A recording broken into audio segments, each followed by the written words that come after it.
那加勒万河谷这一仗怎么解释啊？普拉迪普说，解放军士兵像旧上海街头的帮派一样，用带刺的铁棒袭击了一支毫无戒心的印度军队小型巡逻队。很显然，旧中国的上海呀，给印度人留下了太深刻的印象。各位网友，大家好，欢迎来到包明说。今天的话题，我们说一说印度军队为什么从来看不懂解放军。看来呀，只有狠狠地教训他们一顿，他们才能明白事理。2020年的6月，为了阻止印度军队蚕食中国领土，解放军呢在加勒万河谷与印军坚决斗争，付出了一定的牺牲，击退了印度军队。有关视频和图像出现在网络上之后，戳破了印方吹嘘的神话，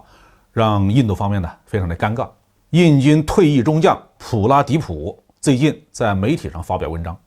拼命的贬低解放军的战斗力，给印度军队打气。他说印度军方在高寒山地的适应能力更强，而独生子女组成的解放军没有战斗力。看来印军在自己吹的气球上待久了，所以读不懂对手，不知道解放军战斗力的源泉从何而来。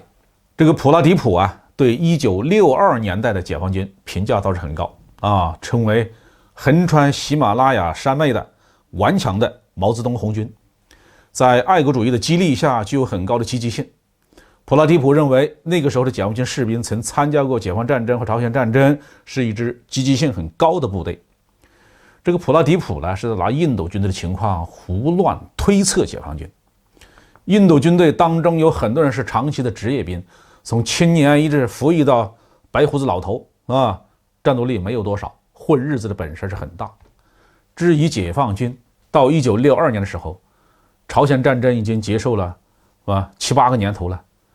除了一部分高级军官，基层干部战士基本上都是朝鲜战争之后入伍的。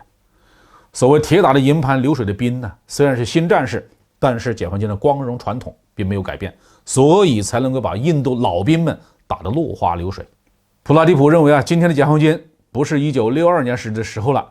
他说，虽然在研究军队能力的时候，高技术的装备和网络信息战能力非常突出，但人口众多的人力资源才是军队潜力的真正晴雨表。普拉迪普坚持认为，今天的解放军要是和印度的步兵认真打一场是不占优势的，主要是因为中国经济太繁荣了，生活质量不断的提高，星巴克和麦当劳这样的门店已经很普及，甚至开到了距离印度边境很近的西藏的小镇，所以中国青年人是越来越不适应艰苦的军队生活了。至于解放军的机械化部队，普拉迪普认为更适合在平原部队打仗，而不是在山地。中印边境更需要数量充足、训练有素、吃苦耐劳的步兵。那加勒万河谷这一仗怎么解释啊？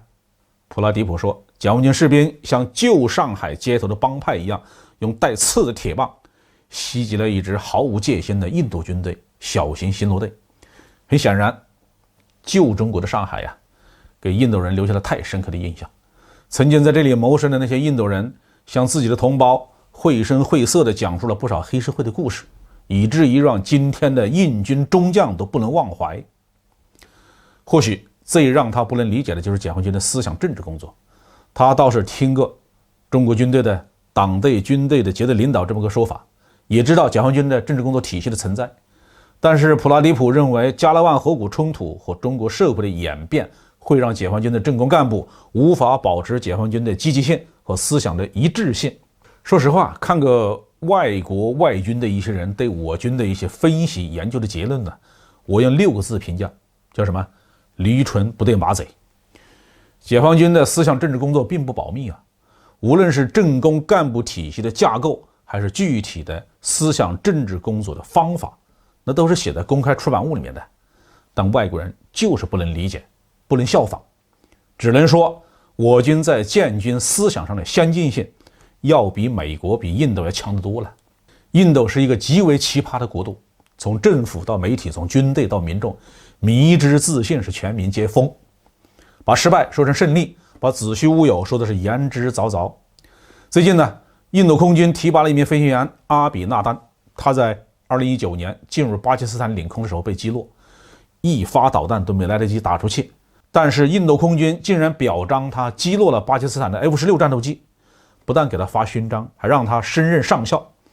其实啊，这位飞行员被巴基斯坦村民活捉之后，蒙着眼睛、满头流血的照片在互联网上比比皆是。看来呀，只有1962年的那种大规模的溃败，才能让印度人目瞪口呆、哑口无言。好，这句话就说到这里。